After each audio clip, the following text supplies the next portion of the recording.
On this week's show, should I leave my job to invest in property? In the news, a new property investment TV show where contestants are battling it out to win £20,000 is coming soon. Hashtag the Eviction. And we'll be answering all your property-related questions.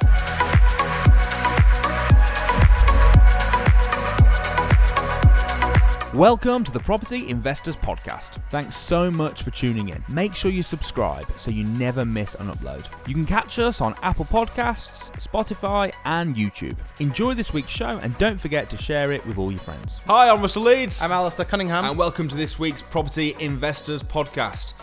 It's a good show this week. I'm looking forward to it. It's got some good topics. Hopefully the sound's going to be good. I'm sure it will be. Hopefully well to hear us. None of this. Makes not for a very entertaining show. No offence, Nick. So should we tell them the two most important things that they need for property investing? The two most important... No, let's not. Let's not even go. Go on then. Go. So number one is... And number two... That's all you need to know. If you get that, you're golden. Nah, seriously, guys. Apologies for the sound the last few weeks. Technical issue. It's been sorted, so all's good. In the hood. In the hood. In your... In my head. So what have you been up to, man? What have I been up to this week? I've been filming. Yeah, a lot. Lots, yeah. A lot. So, you know, we'll talk about that later, but just doing a lot of filming, which has been fun. So, on this week's show, should I leave my job to invest in property? This is actually a question that I know I get asked. I'm sure you do as well. I get asked quite a lot. Should I quit my job? This is my situation, and what should I do? One word answer. Okay, and I'll answer as well. There you go, one word answer. It's such a hard question to answer, but should I quit my job to invest in property? Alistair Cunningham. Yes. Okay. Russell Leeds. If someone asked me that and I knew nothing else... You said one word. Come on, that's not one word. One word answer. No. Why? Why? Yeah. Well, because obviously it is a bit more complex, but... I would always say, start investing in property. Why quit your job to invest in property when it's something that you can do I mean, the whole beauty of property investing is I know you have to put a bit of work in, but I think you should be able to do it while you're in your job without just stripping away all your security and everything. And just to... I mean, I admire people that take the plunge and just cut everything away. And I might even do that, but I don't think I'd ever advise that. I think it's down to the individual massively. Massively. Well, hold on. Before you start, justifying... I'm not justifying anything. Tell me why you think they should. Because when you focus entirely on one thing, you get results quickly. See, that is a fair argument. And you get results ridiculously. The problem most people have is they're trying to do a job, they're trying to run their social life, they're trying to do this, they're trying to take the kids to school or whatever. They're doing so much, and then property's a little thing in the top that when they get time they'll do it.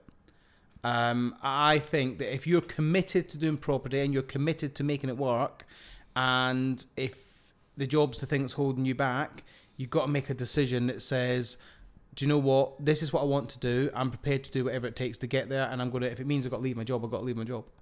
I done it. I left a business because I was miserable at that business. It was not getting me. It was not getting me anywhere. It was holding me back. I knew I wanted to get into property, so I literally I gave up a business overnight.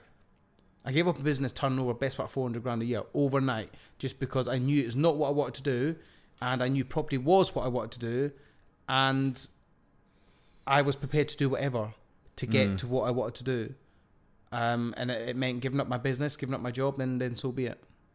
You've got to make sacrifices in life if you want to get anywhere.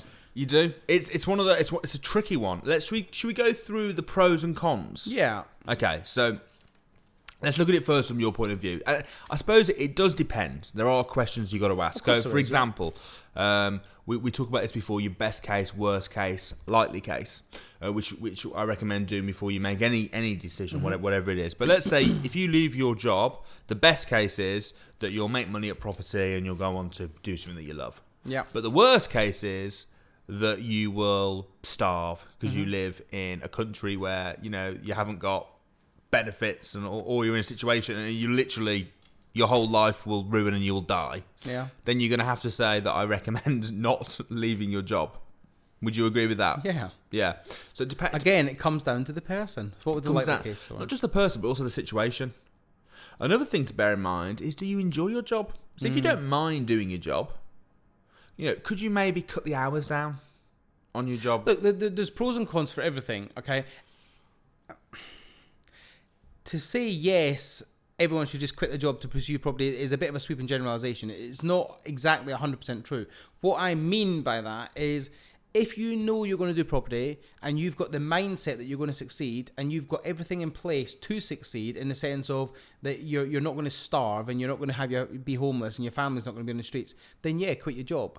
If you're in a situation where you're living week to week and month to month and you're barely making ends meet at the minute, then no, it's not. Of course it's not. But it's got to come down to the person. If you're a business entrepreneurial type person, then it doesn't matter what. It's like me. Take me, right? So I quit my job. Tell us your story. What was going through your head? What happened? Right, I was in a situation where I had a business 4 years.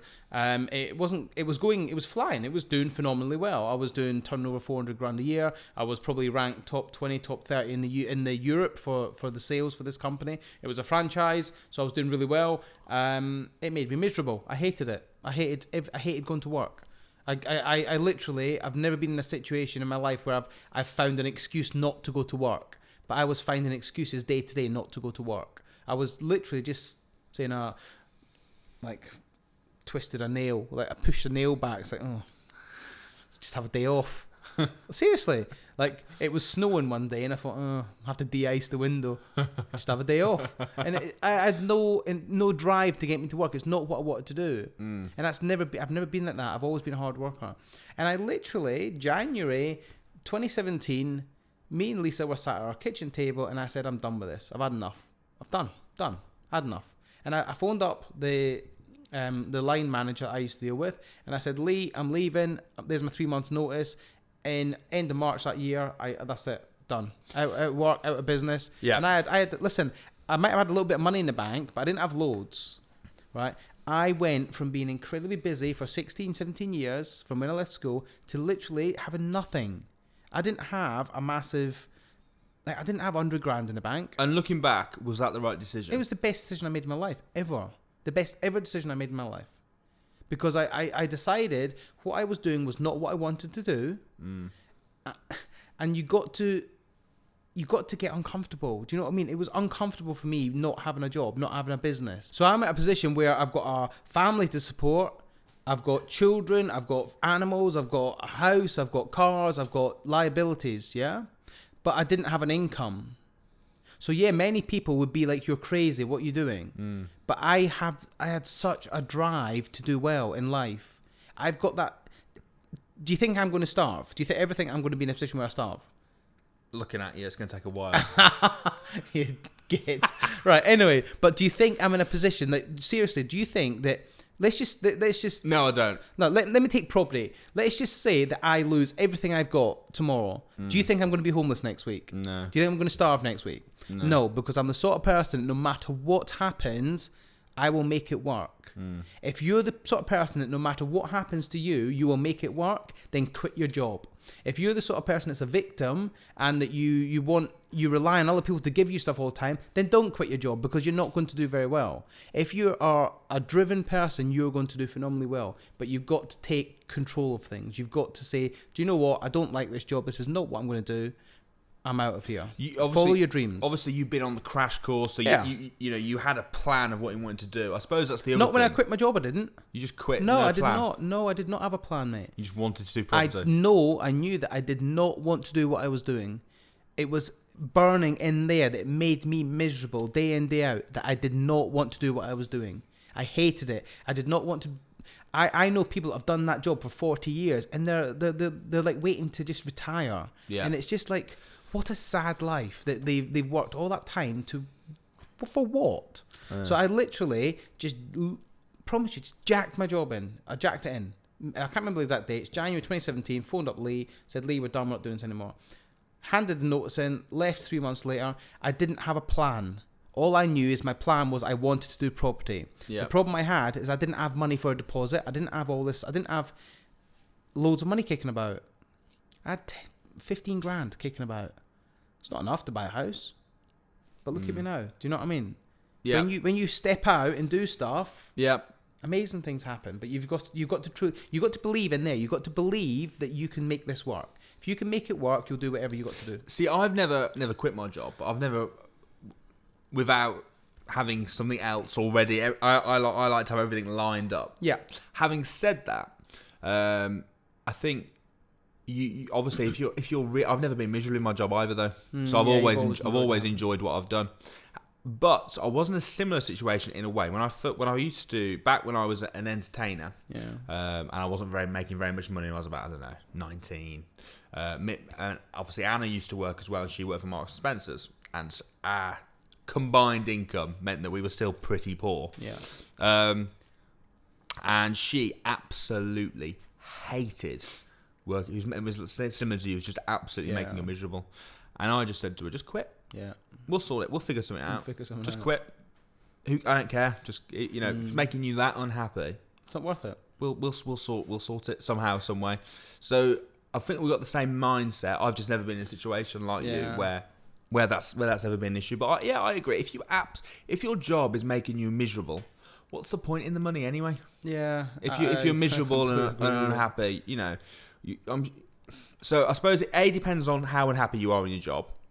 B, it depends on how driven you are to make it work. Yeah. One of the questions I always ask when people are planning on joining the academy, I only want people to join our academy if I think they are going to make it work. If they want it. If they want it. If it's not a magic bullet. They're not.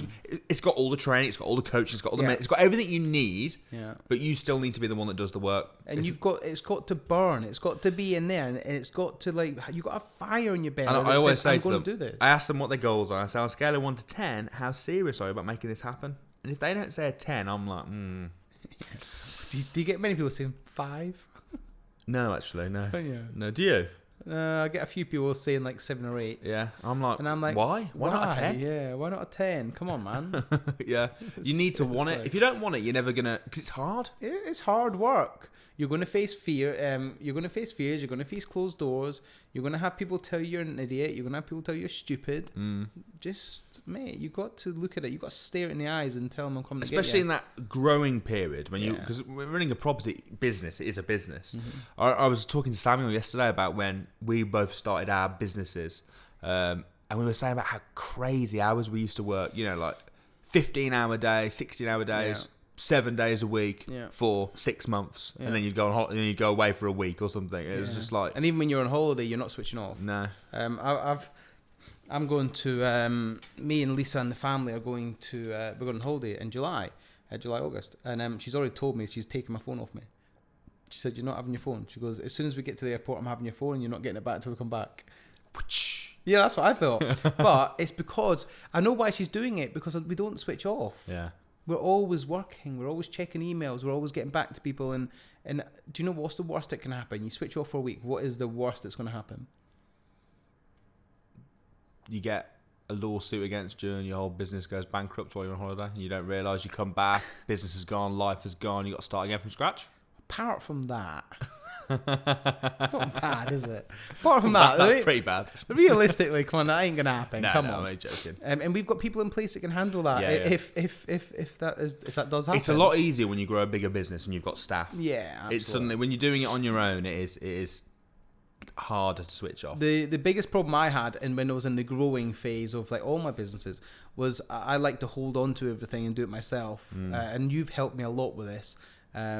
Pretty much because you're lazy, you don't do anything. But no, you've helped me a lot with this. Outsource, I don't mean that, but outsourcing and getting other people to do stuff, because I was holding on to everything, thinking, no, if you want a job done properly, you got to do it yourself. That's the old school way of doing things. I hate that saying. I know, I know, I do as well. But that's how I was. So when in my first business, when I had a workshop, I'd do everything myself. So you end up being there 18 hours a day, 20 hours a day, and it's just ridiculous. It's fair enough when it's only you, but what's the point in hiring people if you're going to do their job for them? I had 3 members of staff at this point, and I was doing most of the work, and I was having to fix things that they messed up, and it was just a nightmare. Yeah. No, I know what you mean. Okay, so pros and cons of leaving your job, because we kind of sidetracked it in a way. So I would say, this is what I would suggest. Okay, if you're happy with your job, So if you don't have to get out, and if you've got enough time to work on your property business and plan your property business in your spare time, do that. Yeah. If you can cut your hours down, brilliant. But don't. I understand what you're saying about the strip it away. Yeah. And I get that, and I think you probably would grow it a lot faster if you did that. But that takes balls. Balls of steel. Yeah. Yeah. It's not for everybody. No. It really isn't. You've got to have balls of steel. Now, I like your whole best case, worst case, likely case. Yeah. So, if you're going to quit your job, best case, worst case, likely case. If the best case is you're going to do phenomenally well and you know you're going to make it, then go for it. If your worst case is you're going to lose your home, you ain't going to be able to feed your kids, and you're going to be bankrupt, then don't do it. If the likely case is some of the best case and you're going to start making money fairly quickly, then go for it. But only do this if you've got the mindset and the tools and the people around you to support you, and that you've got the drive to make it work. This is one of the reasons why I think young people often do well is they've got nothing to lose. Nothing to lose, are they? It's like I was talking to Samuel about that, because obviously he became financially free at 21 and he went into this at 17. And he was like, people always say to you, how did you do it? How did you have that? He's like, well, I was living at home. Yeah. I didn't have nothing to lose. Do you hear this a lot? People getting confused when Samuel says financially free at 21. No, he's financially free at 21. 21. So he was financially free at 21, but that doesn't mean he was rich at 21. No. That just means he was covered his living expenses. And as you just said, he lived at home with his mum and dad. And by 21 he didn't. Okay, but he wasn't, his financial freedom figure, he didn't have a mortgage, he didn't have kids, he didn't have, do you know what I mean? He wasn't driving expensive cars. He was just literally, 1,500 quid a month. I don't know what his figure was, but it wasn't. I think it was about $2,000. Well, yeah. My point being is it's not mega money. It's not mega money. No, he wasn't rich. So people always say to me, oh, Samuel was like a millionaire at 21. No, he wasn't. He was financially free at 21. It's a big difference between financially free and being a millionaire. But the beautiful thing about being financially free is it then does free you up to totally focus on. It's like having a job that takes up none of your time. Yeah, exactly. So that would be. I mean, that if you could get a couple of deals under your belt, well, that's probably what I would recommend. Actually, I would recommend doing little bit part time, get a couple of deals under your belt, so you've got some sort of income coming in. Mm-hmm. Then A, you've proved yourself it works. B, you've proved yourself you can do it. And C, you're not as vulnerable because you have got some money coming in. Yeah. Would you agree? I do agree, yeah, absolutely. You still don't agree, do you? You still just quit your job and go for it? I do agree. But I think, look, if you know you're going to do this and you know you're going to make it work, the job's just holding you back. But I understand why a lot of people have to keep that job. Obviously I do, because they've got commitments. For instance, let's just say, look, you're in a supportive relationship with your partner, and your partner's income can cover all you need. It might mean you have to cut back on luxuries for 6 months. Oh, well, that's a different kettle of fish. No, not necessarily. So let's just say husband and wife, husband, girlfriend, whatever. One partner can cover... Just to be PC. Yeah, carry on. One partner can cover the other partner. Yeah. So then it's much easier. If you're like a single parent and you've got a couple of kids and it's going to bankrupt you, then it's not for you. Do it slowly. Whereas if you want to just go all in, let's just go for this, then I think, getting rid of the job is the first thing. I seriously do. And I've recommended this to quite a few of my friends, and see what happens. Just go for it. Just go for it. If you're going to do anything, you've got to do it wholeheartedly. The good thing about you've got to do it 100% if you're going to do you've anything. got to make it work. Yeah, of course. So if it's something if you want to get out of your job and you really want to make it work, at least you're in a situation. The problem, right? One of the problems I see with people that try and do this on the side is it doesn't get their full attention. They've got the motivation to give it their attention. Yeah. But that lasts about a week, and then it dies off because they've still got the job to rely on. When you've got nothing coming in, it brings out an inner being in you, believe me. Yeah. When you have to earn money, because that's the only way you're earning money, it brings something out in you that you will not get when you've got the security of a job. I've not been employed since I was 22 years old. And believe me, I've had a very good life.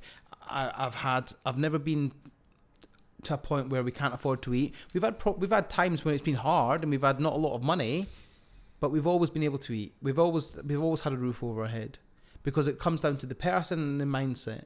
And if you're of a mindset and a person that's going to make this work, listen, you could put people like me and yourself in a completely foreign place in a town we don't know, and we'd still make money because it's the mindset and you believe you can still make money. That's what I believe. Yeah, It will annoy a lot of people, but do you know what? You've kind of won me over, to be honest. You've kind of... No way. What, the first time ever I've won you over? Wow. You're making some compelling arguments I'm struggling to argue with. Yeah. So... Look, at the end of the day, it's not for everybody, right? I'm sure you'll tell me you don't agree with me, which is it's your opinion, man. It's fine. My opinion is yes. If you want to do this properly and you want to succeed, quit your job. End of. I'd be very interested to know what the viewers think. A, if they're people that have been in this situation that have either quit their job or not quit their job, or B, what do you think? Should you quit your job? Is Alistair right? Has he persuaded me? Was he correct? I'm not sure. Please do comment below. I'd be very interested to know what you guys think.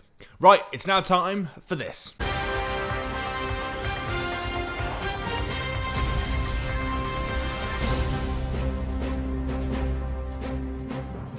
So, in the news this week, and I say in the news, I've been seeing this on the Property Investors with Samuel Leeds Facebook group, popping up in lots of different newspapers, lots of different people standing outside this grand-looking castle. Yep. So let me give you an example of one of them. So this was in the York Express. It's property-related news. York cancer survivor Abigail Patterson joins YouTube show The Eviction. Basically goes on to talk about a woman who suffered from a brain tumour since she was a child is currently competing in a new TV business competition dubbed The New Apprentice. Okay, so first of all, what is The Eviction? What is the show? So, in essence, it's an Apprentice-style TV show that 13 contestants are taking part in. And each week, they're going to be performing a different property-related challenge. Yep. And each week, numerous people are going to be evicted until there is one winner and one winner remaining who will win £20,000 cash. Wow. So it's a pretty cool show. It's similar to the Apprentice in many ways. It's been good fun. It's been good, isn't it? We're featuring on the show as... We're the judges. We're the judges. We go around, we follow them, we criticise them, we tell them what they've done wrong, why they're stupid. Yeah. Alistair is brutal. He's absolutely brutal. I fell into the role very easily. Let's just say that. Yeah, I'm too nice, and you probably wouldn't think that watching us on the show. Everyone thinks that I'm an asshole, but actually, he's the asshole. I'm actually really nice. I find it hard being nasty to them because they all try so hard. They put in so much effort, and they're working such long days. And I just want to give him a pat on the back and go, "Well done." And then I hear him going, "You're rubbish." And was that a faint Scottish accent that you just put on? Was it any good? Yeah, it was all right. You're rubbish. But yeah, no. It was good. It was good fun. Long days, long hours. It's going to be a massive, massive, massive hit. Yeah, it is such a phenomenal program, and the contestants they're so deserving, and they've all done really well. And a lot of the national media have picked up on it. So like, it's not just the York Gazette; it's all over the country. All the sort of I think John Raybould was in like the Sheffield Star, and the Sheffield one of them in the Daily Mail. Daily Mail, yeah, the one of them was in Daily Mail last week. They're everywhere. They're just popping up. So I don't know how, like the press have even got in on it. I know we had a few photographs come down, but I didn't think they would go nuts with it like they have. Yeah. But it's gone crazy, and it's going to be an absolute sort of sensation. I also think it's going to be very interesting from a viewer's point of view to see, because all the candidates, should we say, that have come on, they're all people that have got a decent knowledge of property. Yeah, so they're all academy members. Yep. They've all been on the academy less than 6 months. Yep. So they're relatively fresh. Yep. But they've got a grounding of knowledge. Yeah, they've got the knowledge that they've learned from the training. None of them are in a position where they've got loads of money. They've got a little bit of money, but they've not got loads. So when we were selecting the people for this event, we wanted them to be people that had been on the academy less than 6 months, and they had like a little bit of money, but not loads, so that they would really benefit from winning the money, winning the 20 grand. and we want to see how they will spend that money and how they will invest that money. Yeah. It's a phenomenal program. We don't know what the filming is still ongoing. Film is ongoing so as we speak. I don't know what's gonna be happening yet. It's gonna be launching in Nick will give me the date. May the 14th. 14th of May on Samuel Leeds' YouTube channel, 7 p.m. Tuesday the 14th of May, and it's gonna be a 5-part series. We're running for 5 weeks. It has been filming it, like you say, has been a blast. Start again. What about the venue? What do you think of the venue? The venue's amazing. Amazing, wasn't it? Yeah. Caverswell Castle. Caverswell Castle. Yeah. Caverswell Castle. Yeah. So we've all just been living there. Living there for 2 weeks, pretty much. Yeah. Until people get evicted and they have to go. Yeah. But we were in the nice part of the castle. The candidates were in the servants' quarters. We were in the bit where like four-post beds, massive rooms. Charles Darwin has stayed there. Charles Darwin slept in my bed. Has he? Not with me, but wow. that was obviously a long time ago. But yeah, no, it was good. Yeah. Beautiful scenery, lots of artifacts and sort of body armor and all sorts kicking about in there. But what I think is going to be really interesting from a viewer point of view, A, it's going to be very entertaining. But B, you're going to see how these people that are good at property, how they find deals, how they negotiate, how they present, how they look for no money down deals, how they do. And I think it will be a great, not only entertaining, but a great learning experience as well, watching it. Yeah, and you might be able to go, and well, I could have done that like this, or I could do that. I think it'll be inspiring. It's all real life, isn't it? Yeah. So like me and you were there just to watch. We were just monitoring, really. We weren't there to help or assist. We were there just to monitor and just to see what they got up to when Samuel wasn't around. So, and some of the tasks were interesting. Yeah, they were. Very interesting. Overall, they did really well, but there are Yeah. some hilarious moments on there as well. I'm sure. I haven't seen the edits yet, but I'm sure it's going to be. Yeah, no, it'd be good. Judged off what we're like, it's going to be amazing. So I'm really excited about seeing that. I'm really excited about that coming out, and I'm sure watch this space. I'm sure there'll be more news stories coming, and if you want, the hashtag for it is #TheEviction. So please do check it out on social media. Please do comment, and we want to create a bit of a buzz for it because it is going to be really exciting. Hopefully you guys can be a part of that as well, because I'm very excited. It's going to be amazing.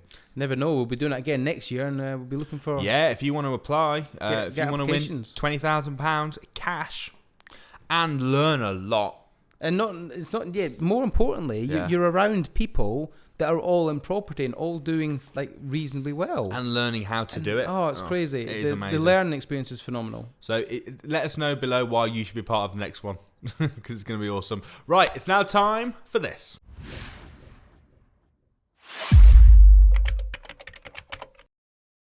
Okay, so on this week's question session, we have loads of questions, and we're going to do our best to answer a few of them now. So the first one is from Riz. I'm glad you attempted that. Fusion. Rizk Fusion. I think it's RIZK. I think that's like Rizk. Fusion. Rizk. Oh, sorry, you took a bit of a risk going for his name first. This first question is from Mr. Fusion. Hey guys, I like the show. Thank you, man. Thanks, Rizk. Thanks for all the invaluable input. 2 questions from me. Oh, you're getting your money's worth. We love your Rizk. Okay, how do you decide whether to keep a property or to sell it? Interesting question. Cool. Do you want to answer it? Yeah, I do. Well, I'm assuming that you're talking about like after a buy, refurbish, refinance. I'm assuming, or do you just mean in general? I've got a property. Shall I keep it? Shall I sell it? Yeah, I think maybe in general. Shall I answer the buy, refurbish, refinance? You answer the other. Yeah. All right. Cool. So when you're doing buy, refurbish, refinance, because this is a question that comes up a lot. Do I refinance or do I buy, refurbish, and sell? Yeah. And my simple answer is I just look at it objectively. Would I buy that property for that price if I saw it on the market as an investment property? Yeah. If the answer is no, then I'll sell it. Yeah. If the answer is yes, then I'll keep it and refinance it. So for me, what's the return on investment on that as a property with those figures? Yeah, so the fact that you've done a buy, refurbish, refinance is relevant. Yeah. Now you've got to look at it as a standalone property. Correct. Would I buy it in that condition? I buy, refurbished it. Do I now sell? Do I refinance? Yeah. Would I buy it like that? That's the question. Right, what's your answer? It's kind of similar, I suppose. Is it giving you a good return on investment? Yeah, so if you're using, say for instance, let's take from a sourcing point of view. So let's say you found it and you're deciding, well, to keep it for yourself or to source it onto another investor. if it matches your criteria, then yeah, keep it. If you're in a position to buy it, then keep it. Let's just say, for instance, it's outside of your area, then sell it on. It all depends what you're looking for. If you're happy with 20%, if you're happy with 15%, it doesn't matter. But what's your criteria, man? If it matches your criteria, you can afford it, and you want to keep it. Keep it. If not, sell it. So question 2 from your question was lease option agreement. Can we have a step-by-step guide, please, to start on lease option agreements? You certainly can. Get yourself along to Property Investors Crash Course. Nick will put a link below, and Samuel covers it in detail. So that's www.property-investors.co.uk. Samuel covers a lot of that on day 2. So yeah, get yourself along there, and we'll teach you how. Or if you want more in depth than that answer just then, but less than going to the Crash Course, we kind of do that maybe 3 or 4 weeks ago on the podcast. We did discuss it, yeah. And we kind of went through the steps. So if you go back to the show, Nick, could you put a link to that show right now so you can just click on it? If you go back to that show, we talk about that at the beginning of the show for maybe about 20 minutes or so. So it should be able to give you I think it's the one where there was a bit of a sound issue. The first sound issue one, I think. Ah, okay. So you'll miss little tiny bits of it, but yeah, you still get the idea. So apologies again for the sound issue. But thank you, Risk. Right, next one. I'm going to go for Luke Valhalla. Hey, Luke. How you doing, buddy? Yeah. Do you think there will be another financial crisis, or crisis even, if I say it correctly, Chris's, such as the one in 2008 in the next 30 years? Yeah, probably. Yeah. I would imagine. I do think it happens every period of time. Also, do you consider the rates of inflation in your business plans, and if so, how? I.e., service accommodation, rent to rent, and other strategies. The rate of inflation. Well, the thing is, inflation affects everything, doesn't it? Yeah. So, you might put it in there, but it's if that 1% or whatever, what's inflation at the moment, about 1.5%? I have no idea. Something like that. It should affect everything reasonably equally. Yeah. So I wouldn't worry too I wouldn't much stress about it. No. And if 1% or what is going to cripple your business, then it's not a good deal. That's not a good, no, it's not a good deal anyway. But good point there, Luke. Okay. Moving on to Bart. Why did I get all the difficult names? Bartlomeji Basinski. I'm going to call you Bart. So hey Bart, I've actually spoke to you several times on Messenger. So good morning. Can service accommodation be run in the same property with 3 bedrooms over 2 floors, or would it be better for Airbnb, for B&B? Yeah, service accommodation in houses work very well. Yeah, I actually think. Would this be better for B&B? Hold on. He means bed and breakfast. Yeah, but you can actually run a bed and breakfast as service accommodation. Yeah. So we're actually buying one at the moment. It's an old B&B, 11 bedrooms, and we're just running it as service accommodation. Cool. Gilly Barlow does that a lot. Well, I think service accommodation works better in houses anyway. Yeah, but you're just renting out the rooms, ensuite Yeah, rooms. ensuite rooms, run it as Airbnb. Yeah, as not Airbnb, run it as B&B. Absolutely. Yeah. So it's like a B&B, but you haven't got to be there. Yeah. So it's like a B&B with no UB, just a B, just an N, just an un. Okay, final question. Yeah. From Paul Williams, Academy member. So hi, Paul. Hey, Russell and Alistair. Hey, Paul. Hope you both had a great Easter weekend. We did. Did you? My question is, would you recommend it to be okay to purchase your own property portfolio in our deal sourcing business, or should we keep it both separate? So he's got a deal sourcing business. Would he buy his own properties underneath that legal entity? Ah, okay. Well, no. I'm going to let you answer this because you're... Okay. No. 2 separate companies. Simple as. I did tell you this last week at Deal Sell Mastery. I was going to let him milk it a little bit, but okay. No. Listen, I would run your sourcing business as a complete separate entity to anything you put investment properties in. The reason is protection, because let's just worst case scenario say that something goes wrong with your deal selling business. Do you want to affect, and let's just hypothetically say you've got a nice successful deal sourcing business and you've got a successful property portfolio. When we say hypothetically, Paul, we're sure that you do. You know, we're not trying to be hypothetical. Is not the word. You know, this is just an example. So we're not trying to say that you don't. I'm sure that you do. I'm sure you're brilliant. carry on. You are brilliant, Paul, and Catherine. Right, so you've got a successful deal sourcing business, which is making all this money. Not hypothetically, you just got it. Yeah. So will you shut up, right? Right. You've got a property portfolio. Let's just say you've got 10 properties in there.